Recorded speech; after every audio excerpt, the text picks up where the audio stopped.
தலைவர் விஜய் செருப்பை கழட்டி வீசின கட்சிக்கு ஆதரவாக இருக்கின்றாரா? கவுன்சிலர் இருந்துள்ளாரா? சட்டமன்ற உறுப்பினராக இருந்துள்ளாரா? அசிங்கமாக இல்லையா உங்களுக்கு? திமுக பணம் கொடுத்து இருக்கின்றார்களா? திமுக கைக்கூலியா நீங்கள் என செய்தியாளர்களும் கோவில்பட்டியில் டென்ஷனான பாஜக மாநில தலைவர் நயினா நாகேந்திரன். தமிழகத்தை மீட்போம், தமிழர்களை காட்போம்.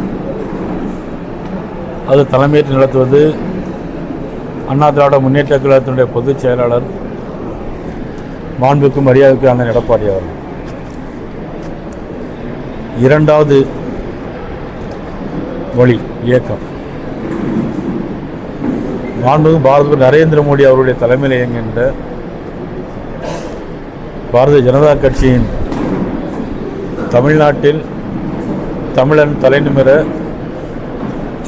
தமிழனின் எழுச்சி பயணம், தமிழகம் தலைநிமிர தமிழனின் எழுச்சி பயணம்.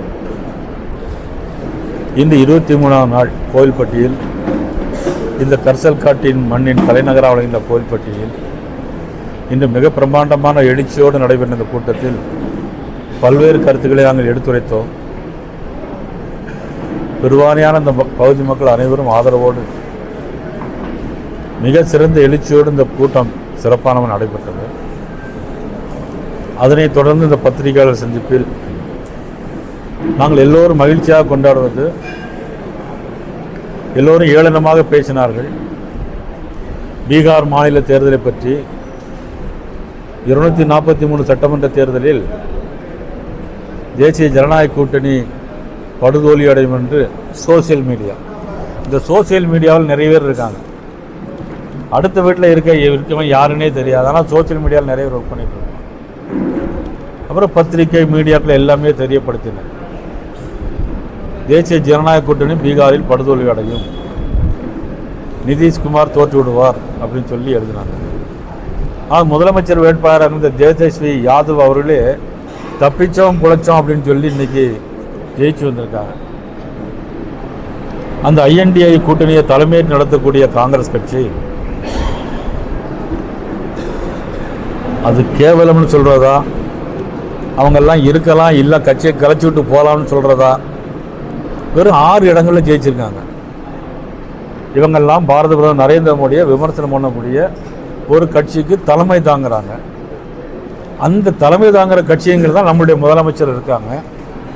நம்மளுடைய முதலமைச்சரும் அங்கே போய் பிரச்சாரம் பண்ணிட்டு வந்தாங்க, INDIA கூட்டணி ஜெயிக்கணும். நிலைமை என்னாச்சுன்னா மொத்தம் 243 சட்டமன்ற தொகுதிகள். இதில் தேசிய ஜனநாயக கூட்டணி மாண்புமிகு பாரத பிரதமர் நரேந்திர மோடி அவருடைய தலைமையிலே ஆன கூட்டணி வென்ற இடங்கள் 203. 202. இதிலிருந்து உங்களுக்கு தெரிகிறதா? இதிலிருந்து தமிழக மக்கள் விழித்து கொள்ள வேண்டும். பொய்யிலே பிறந்து பொய்யிலே புரண்ட புலவர் பெருமானேன்னு எம்ஜிஆருடைய ஒரு பாட்டு உண்டு. இந்த பொய்யை சொல்லியே ஒரு கோயப்பல் தத்துவத்தை தமிழகத்தில் இப்பொழுது உருவாக்கி ஒரு மாயையாக உருவாக்கி கொண்டிருக்கிறார். அதில் நம்முடைய முதலமைச்சரும் அதை தலைமையேற்று நடத்தி கொண்டிருக்கிறார். நிறைய விஷயங்கள் கோயில்பட்டியில் உளுந்து, பாசிப்பயிறு, கடலை இதுக்கெல்லாம் கொரோனா காலத்தில் அவங்களுக்கு உதவி வழங்குன்னு சொல்லிட்டு எல்லா ஆதாரத்தையும் வாங்கிட்டு போனாங்க. 11 மாதம் ஆச்சு, இன்னைக்கு வர இல்லை.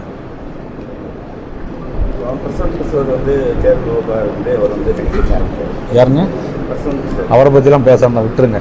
வேற நல்ல ஆட்கள்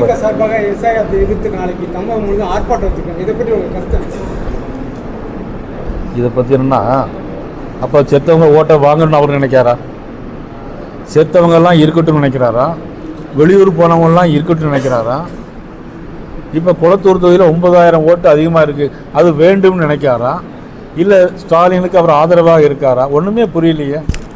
கரூரில் செத்து போகிறது 41 பேர் இவருடைய கூட்டத்துக்கு வந்தது. பாட்டிலுக்கு 10 ரூபான்னு பேசினாங்க, செருப்பை கலத்தி வீசினாங்க. செருப்பை வளர்த்து வீசின கட்சிக்கு இவர் ஆதரவாக இருக்காரா? கரண்ட் ஆஃப் பண்ணாங்க, லத்தி சார்ஜ் பண்ணாங்க. இவரை நம்பி வந்த கூட்டத்துக்கு 11 பேர், 40 பேர் செத்து போகிறாங்க.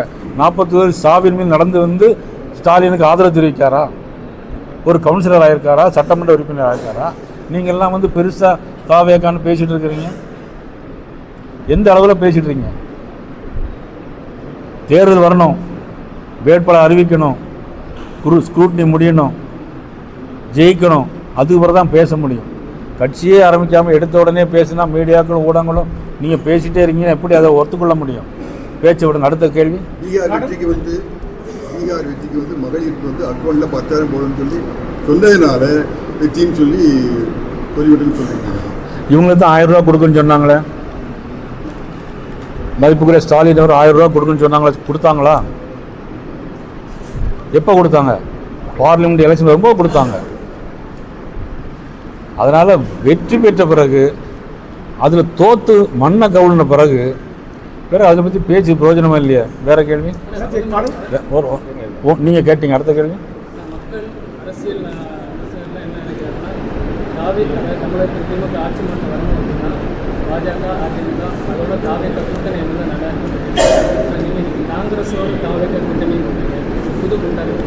இல்லை எதுனா அப்படி ஒரு செய்தி. ஏன்னா இன்னைக்கு காங்கிரஸ் கட்சி கழுத தேஞ்சு கட்டரும்பாச்சுன்னு சொல்லுவாங்கள்ல, அது மாதிரி நமது மதிப்புக்குரிய ராகுல் காந்தி தலைமையிலான காங்கிரஸ் கட்சி இன்னைக்கு எத்தனை இடத்துல ஜெயிச்சிருக்கு தெரியுமா? 6 இடத்துல ஜெயிச்சு.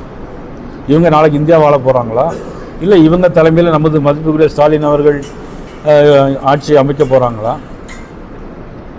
ஒரே வழி ராகுல் காந்தி, வேறு வழி கிடையாது. தமிழ்நாட்டில் வந்தால் தான் உண்டு, வேறு வட இந்தியாவில் எங்கேயுமே அவர் வர்றதுக்கு வாய்ப்பே கிடையாது.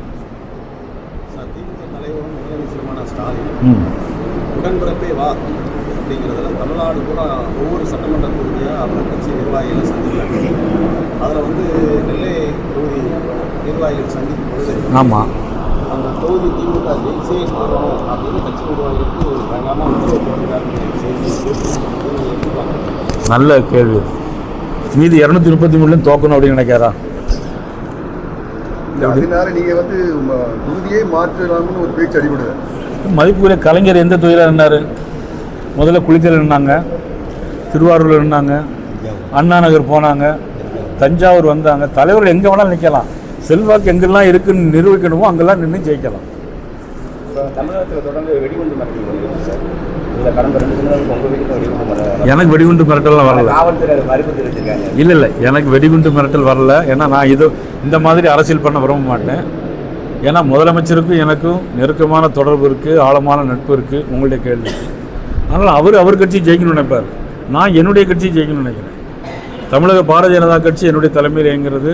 அதற்கு அங்கீகாரம் கொடுத்தவர்கள் மாண்புமிகு பாரத நரேந்திர மோடி அவர்கள், மாண்புமிகு உள்துறை அமைச்சர் அமித்ஷா அவர்கள் நம்பி என்னை கொடுத்துருக்காங்க. என்னுடைய கட்சி நான் ஜெயிக்கணும், திமுகவை தோற்கடிக்கணும். அதுக்கு பிறகு நான் வந்து பரஸ்பர நட்போட முதலமைச்சரோடு இருப்பேன். தொடர்ந்து வந்து திமுகவுக்கும் தாவேக்கு தான் போட்டி. அது கேள்வி, நியாயமான கேள்வியில விட்டுருங்க, அப்புறம் பேசி. தேர்தல் முடிஞ்ச பிறகு அதை பற்றி கேளுங்க, நான் பேசுகிறேன்.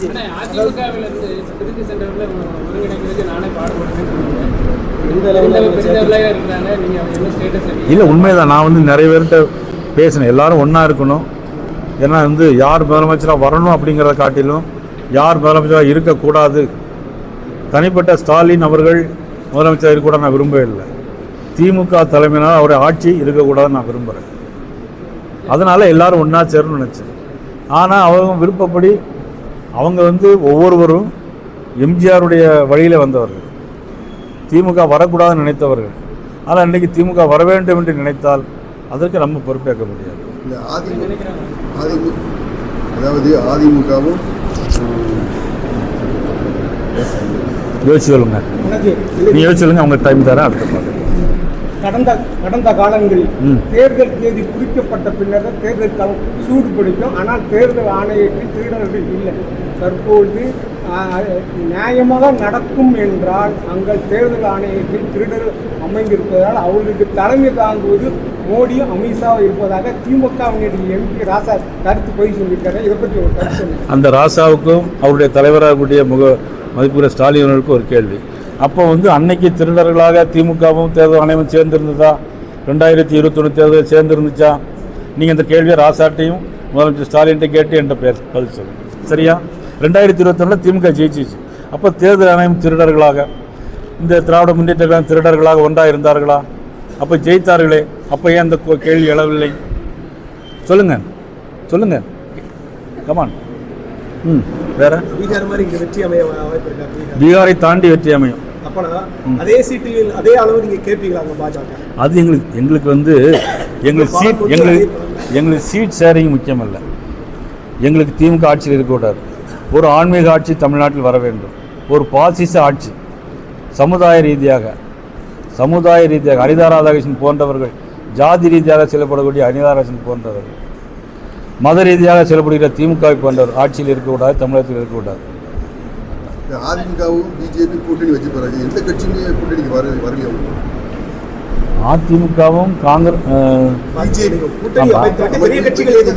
எதுக்கு வரணும்? நான் அவங்களுக்கு தேவைப்பட்ட வரணும். நாங்கள் யாரையும் கூப்பிட வேண்டிய அவசியம் இல்லை. ரெண்டு பேரும் நாங்கள் ஆட்சி அமைப்போம்லாம் சொல்கிறோம். நாங்கள் ஆட்சி அமைப்போம். நீங்கள் அதான் யோசிச்சு கேட்குறீங்க. அப்போ மறந்துட்டீங்க, இப்போ யோசிச்சு கேட்குறீங்க. வந்தால் கண்டிப்பாக சேர்ப்போம். நீங்கள் கூட வந்தால் சேர்ப்போம். நீங்கள் கூட கட்சி ஆரம்பித்து வந்துட்டோம், நாங்கள் சேர்ப்போம். சிறிய கட்சி தானே, நிறைய வெற்றி வாய்ப்புகளை வந்து சந்தேகம் இல்லாமல் 50 பைசா ஒன்றுக்கும் 4 அணா இருக்குது தெரியுமா? 4 அணா தெரியுமா? எவ்வளோ 4 அணா எவ்வளோ முயற்சியில் எடுக்க சொல்ல வைக்கிறேன். 50 பைசா 4 அணா தெரியுமா? நிறைய பேர் தெரியும். 4 அணா 10 பைசா 5 பைசா 2 பைசா 1 பைசா. ஆமாம், அந்த ஜெயிச்ச பிறகு அந்த 1 பைசாவுக்கும் வேல்யூ உண்டு. 50 பைசா அதுக்கப்புறம் 50 பைசா தான் வேல்யூ. ஆனால் ஜெயிக்கும்போது அது 1 பைசாவுக்கும் வேல்யூ, 4 அணாவுக்கும் வேல்யூ உண்டு. வெற்றி அதுதான் இலக்கு. ஒன்று சேரணும் எல்லாரும். அரசியல் களத்தில் வந்து திமுக தலைமையை கடுமையாக விமர்சனம் பண்ணுறீங்க. தேர்தல் களம் வந்தால் மட்டுமே அவங்க வெற்றி பெறுவதற்கு மறைமுக உதவி பண்ணுறீங்க. அந்த மாதிரி கருத்து நிலவுது. எப்படி உங்கள் கருத்து என்ன? இது மோசமான கேள்வி. இல்லை, ஏன்னா ஆதாரத்தோட இதெல்லாம் வந்து என்ன அதிக பிரச்சனைத்தனமான கேள்வி. திமுக வெற்றி பெறதுக்கு நான் எப்படி உதவ முடியும்? நான் எப்படி ஜெயிச்சேன்? அப்போ இது அதிக பிரச்சனைத்தனம், தேவையில்லாத கேள்வி. நான் கோபப்பட நினைக்கக்கூடாது. இந்த மாதிரிகளே அடுத்த தலைவர்கிட்ட நீ கேட்காங்க. அசிங்கமாக இல்லையா உங்களுக்கு? ஒரு கட்சியினுடைய தலைவர்னா நான் என் கட்சியில் இருந்தே நான் வந்து பிஜேபியில் ஜாயின் பண்ணி 2021 26 ஓட்டில் ஜெயிச்சிருக்கேன். இப்படி இந்த மாதிரி கேள்வியெல்லாம் கேட்கறதுக்கு திமுக அவங்க ரூபா கொடுத்துருக்காங்களா? இல்லை நீ திமுக கைக்கூலியா? நீங்கள் இல்லை திமுக போட்டியிடும் போது நீங்கள் வந்து பாஜக வந்து கடுமையாக ஒர்க் பண்ணாங்க.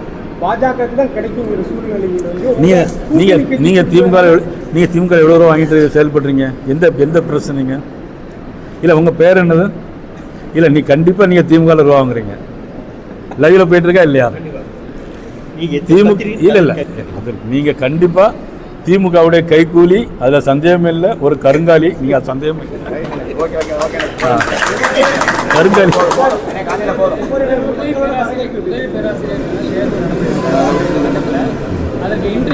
இல்லை இந்த மாதிரி கேள்வியில் அவரு ஜாலியாக தான் கேட்க, நானும் ஜாலியாக தான். நடந்த சம்பவம் ஒரு கேள்வி இல்லை தூத்துக்குடி மாவட்டத்தில் பாஜக வந்து கடுமையாக பணி செஞ்சாங்க. அவங்களுக்கு சீட்டு கிடைக்கும் உங்கள் தோழர்களே எங்கிட்ட சொன்னாங்க. ஆனால் வந்து இன்னைக்கு வந்து கூட்டணி கட்சி கொடுத்ததுனால அவங்க பணி செய்யறதுனால கனிமொழி ஈஸியாக செய்து உங்கள் கட்சிக்காரங்க சொன்ன கருத்து தான். அதாவது நான் பொறுப்பேற்று நான் கோபப்படாமல் நைஸாக சொல்கிறேன். ஏன்னா கோபப்பட்டால் பத்திரிகையில் சொல்லிட விடாது. நான் வந்து அன்றைக்கி மாநில துணைத் தலைவர், புரிஞ்சுதான். இந்த யார் யாருக்கு சீட்டுங்கிறத எங்களுடைய அகில இந்திய தலைமை முடிவு செய்யும். அதில் சீட் ஷேரிங் வந்து யார் யார் கட்சிங்கிறது அகில இந்திய தலைமை.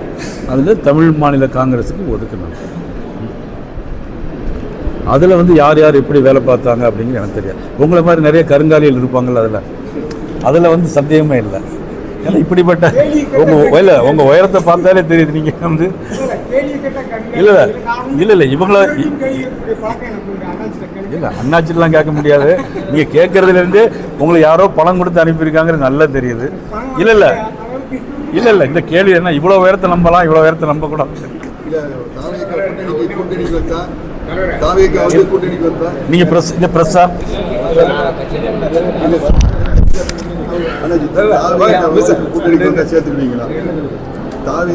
இல்லை அதை வந்து இதெல்லாம் எங்களுடைய அகில இந்திய தலைமை முடிவு செய்ய முடியும். கூட்டணி கட்சி பேச்சுவார்த்தை சில விஷயங்கள் எல்லாமே அகில இந்திய தலைமை முடிவு பண்ணுவாங்க.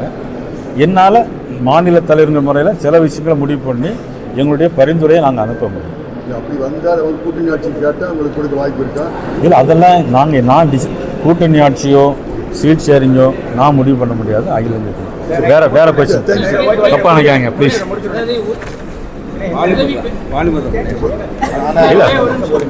சப்ஜெக்ட் இருக்கு, அதை முடிச்சு ஆனால் யாருமே கேட்க வேண்டிய கேள்வியை கேட்கவே மாட்டாங்க. நல்ல கேள்வியோட நாட்டுக்கு, அதாவது இந்தியாவிலேயே மிக அதிகாரம் வாய்ந்த ஒருத்தர் பிரசிடென்ட் ஆஃப் இந்தியா, அடுத்த அதிகாரம் வைஸ் பிரசிடென்ட் ஆஃப் இந்தியா, மூணாவது பிரைம் மினிஸ்டர் ஆஃப் இந்தியா, நாலாவது என்ன பொறுத்த மட்டும் நான் நினைக்கிறேன் உங்களை மாதிரி மீடியா, பேனா, எழுத்தாளர், நீங்களே இப்படி தவறான ஒரு முடிவுகளையும் தவறான கொண்டு மக்கள் மனசில் கொண்டு சென்றீங்கன்னா உங்கள் மேலேயே மக்களுக்கு ஒரு அதிருப்தி இருந்தது. உங்களை யாருமே இந்த டிவின்னு நம்பிக்கை, உங்கள் ரேட்டிங்கே குறைஞ்சிடும். தயவுசெய்து இந்த மாதிரி மக்களுக்கு பயனுள்ள கேள்விகளை நீங்கள் கேட்டிங்கன்னா நல்லா. நான் விடிய 2 மணிக்கெலாம் பதில் சொல்ல தயார். பயனுள்ள யோசனை சொல்லுங்கள், எங்களுக்கு ஒரு யோசனை சொல்லுங்கள், நாங்கள் அக்செப்ட் பண்ணுறோம். ஒரு ஸ்டாலின்ட்டு போய் நீங்கள் நயினார் நாயந்திரக்கு இந்த தொகுதியை விட்டு கொடுத்தீங்களா அப்படின்னு கேட்டிங்களா, உங்களை திமுக ஒருத்தங்க கூட விட மாட்டாங்க. இதுக்குள்ளே பஞ்சராக்கி மண்டத்தை விட்டு அனுப்பிடுவோம். பட் இங்கே நாங்கள் யாரும் அப்படி இல்லை. அது அப்படி இனிமேல் எதிர்கட்சியாக இருந்தோட கேட்காதுங்க. உருப்படியான கேள்வியை மட்டும் கேளுங்க. ஒரு நிமிஷம் நானே சொல்லிடுறேன், டைம் ஆச்சு, நானே முடிச்சிடுறேன். இல்லை இன்னைக்கு போதும். இன்னைக்குள்ள ஒரு செய்தி என்னென்னா, பெரும்பிடுகு முத்திரையர் கிபி 704-705 ஆண்டு காவிரி டெல்டா பகுதியில் மற்றும் திருச்சி தலைநகராக கொண்டு ஆண்ட மாபெரும் மன்னர் பெரும்பிடுகு முத்திரையர். கிட்டத்தட்ட 16 போர்களில் அவர் வென்றிருக்கார். 14 போர்களை தனியாக போட்டிட்டு போர் முடித்து வென்றிருக்கார்.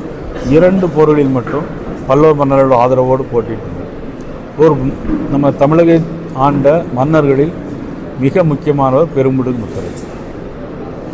அவர்களுக்கு இன்றைக்கி தபால் தலை வெளியீடு எல்லாமே முடிஞ்சு ரெடி ஆகிடுச்சு. அது வெளியிடுவது உங்கள் எல்லாத்துக்கும் தெரியும். உங்களுக்கு தெரியுமா? எல்லாருக்கும் தெரியும்.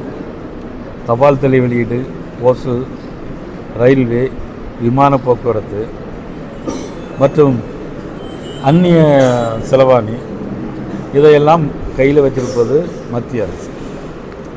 மத்திய அரசு நமது சுதந்திர போராட்டத்திற்காக போராடியவர்களையும் நமது மண்ணை ஆண்ட மன்னர்களையும் நினைவுபடுத்தி அவர்களுக்கு தபால் தலை வெளியிடுவதும் பத்மபூஷன் விருது கொடுப்பதையும் திறமை உள்ள நடிகர்கள் திறமை உள்ளவர்களை போற்றி பாராட்டுவதும் பத்மவிபூஷன்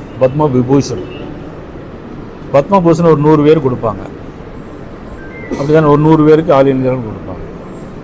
பத்ம ஃபியூஷன் ஒரு 15 பேர் கொடுப்பாங்க. பத்ம விபூஷன் ஒரு 7-8 பேர் கொடுப்பாங்க ஆல் இந்தியாவில். அதில் தபால் தலை வெளியிடுவது முக்கியமானவர்களுக்கு அதுவும் மத்திய அரசுடைய கையிலே இருக்குது. அதை எங்களுடைய மாநில பொதுச் செயலாளர் கருப்பு முருகானந்தம் போன்றவர் மதுரையில் இருக்கார், ராமசீனிவாசன். அவருடைய தலைமையிலே பல ஆண்டுகளாக போராடி அதற்கான முயற்சியும் வெற்றி பெற்று அதில் தபால் தலை எல்லாமே ஆயத்தமாகி மத்திய அரசு ரெடியாகிட்டு. அதில் எங்களுக்கு பாரத அவர்களுக்கு நேரம் கிடைக்காத காரணத்தினால் மாண்புமிகு நிதி அமைச்சர் நிர்மலா சீதாராமன் அவர்களுக்கு வெளியிடுவதா, அதுக்கு இங்கே நாங்கள் நடத்துவதா, பெரும்பிடுகு முத்திரையர் சமுதாயத்தை சார்பு நடத்துவதா என்கின்ற ஒரு சூழ்நிலையில் இன்றைக்கு ஒரு அமைச்சர் சார்ந்த சமுதாயத்தை சேர்ந்த அமைச்சர் மாநில அரசு நாங்கள் அதை கொண்டு வந்திருக்கிறோம் அப்படி சொன்னால் எப்படி முடியும்? அது யார் நம்புவார்களா? மத்திய அரசு எல்லா தலைவர்களுக்கும் உள்ளதை அவர் மத்திய அரசு தபால் தலை வெளியிடும். கல்யாணம் கழிஞ்சு ஒருத்தர் குழந்தை பெற்றிருக்காரு, அந்த குழந்தைய நான் தான் பெற்றவன்னு சொல்லிட்டு இருந்தா அதனுடைய அர்த்தம் இதுக்கு மேலே நான் வேற ஒன்றும் சொல்ல முடியாது. என்னங்க இந்த மாதிரி நல்ல கேள்வியை கேட்டால் ரொம்ப நல்லாயிருக்கும். எப்படின்னு கேளுங்க. ஏற்கனவே தீப்பெட்டி, அதாவது 100 வருஷம் ஆச்சு தீப்பெட்டி தொழிற்சாலை. மதிப்புக்கு ஐயநாடார், மதிப்புக்கு சமூக நாடார் 100 வருஷம் இந்த பகுதி மக்களுக்காக வானம் பார்த்த பூமி, இந்த கரிசல் மண் இந்த காட்டில் எந்த தொழிலும் செய்ய முடியாது, விவசாய தொழில் செய்ய முடியாது, தீப்பெட்டி தொழிற்சாலை உருவாக்கின மாபெரும் தலைவர்கள் ஐயநாடார், சம்பவ நாடார். 100 வருஷம் ஆச்சு. ஆனால் அந்த தீப்பெட்டிக்கு என்னென்னா நீ ஒரு பெரிய ஒரு மோசமான கால சூழ்நிலை. எப்படின்னா ஜிஎஸ்டி கொண்டு வந்தாங்க. முதல்ல 18% இருந்தது. இந்த மண்ணின் மைந்தர் இந்த எம்எல்ஏ முன்னாள் அமைச்சர் இவர் போய் நிர்மலா சீதாராமன் பார்த்து பேசி 18% இருந்ததை 12% கொண்டு வந்தாங்க. இப்போ அதையும் போய் 2வது முறை பார்த்து பேசி 12% 5% கொண்டு வரும். இதெல்லாம் இந்த பகுதி மக்களுக்கு, சாத்தூர், சிவகாசி, விருதுநகர், வெடிமருந்து தொழிற்சாலை இந்த மக்களுக்கு பெரிய பயனுள்ளதாக இருக்கும். இது மாதிரி நீங்களாம் கேட்டு கொஞ்சம் பாராட்டினீங்க. ஒரே நீங்கள் பேசவே வேண்டாம், பயனுள்ளதாக இருக்கும். இந்த சூழ்நிலை இன்னொரு விஷயம் இருக்குது. ஏன்னா சைனாவில் எல்லாம் விலை குறைவான இதில் இம்போர்ட் பண்ணுறாங்க லைட்டர். அதாவது இவங்களுடைய கோரிக்கை என்னென்னா, தீப்பெட்டியர்களுடைய கோரிக்கை என்னென்னா, இந்த கோரிக்கையில் வந்து அவங்க இம்போர்ட் பண்ணியாச்சுன்னா இவனுடைய உற்பத்தி குறையும். இவனுடைய உற்பத்தி குறையும் போது தொழிலாளருக்கு வேலைவாய்ப்பு குறையும். வேலைவாய்ப்பு குறையும் போது மக்கள் வந்து பாதிக்கப்படுவாங்க. ஏற்கனவே வானம் பார்த்துருக்கணும். அதனால் அந்த லைட்டர் இம்போர்ட் பண்ணுறதை பேர்ன் பண்ணியாச்சுன்னா இங்கே இந்த உற்பத்தி தொடர்ந்து நீடிக்கும், கூடும். அதனால் இந்த பகுதி மக்களுக்கு ஒரு நல்லது கிடைக்கும். உறுதி பாகங்களும் திரும்ப எல்லாமே நமக்கு வாய்ப்பு இருக்கும், கிடைக்கும். ஆனால் கோயில்பட்டி நம்ம ப்ரெஸ் பத்திரிகையாளர்கள் இந்த மாதிரி நல்ல கேள்விகளை கேட்டு இந்த பகுதி மக்களுக்கு தேவையான விஷயங்களை கேட்டால் நல்லது. இவரை மாதிரி தேவையில்லாத விஷயங்களெல்லாம் கேட்டுட்டு ரைட். நன்றி, வணக்கம். அரசியல் களத்துல வந்து திமுக தலைமையை கடுமையா விமர்சனம் பண்ணுறீங்க. தேர்தல் களம் வந்தால் மட்டுமே அவங்க வெற்றி பெறுவதற்கு மறைமுக உரைக்கக்கூடிய அந்த மாதிரி கருத்து. இது மோசமான கேள்வி. இல்லை, ஏன்னா ஆதாரத்தோட இதெல்லாம் வந்து என்ன அதிக பிரச்சனைத்தனமான கேள்வி. திமுக வெற்றி பெறதுக்கு நான் எப்படி உதவ முடியும்? நான் எப்படி ஜெயிச்சேன்? அப்போ இது அதிக பிரச்சனைத்தனம், தேவையில்லாத கேள்வி. நான் கோவப்பட நினைக்க கூடாது. இந்த மாதிரிகளே அடுத்த தலைவர்கிட்ட நீ கேட்காது. அசிங்கமா இல்லையா? ஒரு கட்சியினுடைய தலைவர்னா நான் என் கட்சியிலிருந்தே நான் வந்து பிஜேபியில் ஜாயின் பண்ணி 2021 26 ஓட்டு ஜெயிச்சிருக்கேன். இப்போ இந்த மாதிரி கேள்வியெல்லாம் கேட்கறதுக்கு திமுக அவங்க ரூபா கொடுத்துருக்காங்களா? இல்லை நீ திமுக கைக்கூலியா? நீங்க இல்லை பாஜக வந்து கடுமையாக ஒர்க் பண்ணாங்க. பாஜக தான் கிடைக்கும் நீங்க திமுக எவ்வளவு ரூபா வாங்கிட்டு செயல்படுறீங்க? எந்த பிரச்சனைங்க? இல்ல உங்க பேர் என்னது? இல்ல நீ கண்டிப்பா நீங்க திமுக ரூபா வாங்குறீங்க. லைவ்ல போயிட்டு இருக்கா இல்லையா? இல்ல நீங்க கண்டிப்பா திமுகவுடைய கைக்கூலி, அதுல சந்தேகம் இல்லை. ஒரு கருங்காலி, இங்க சந்தேகம் கருங்காலி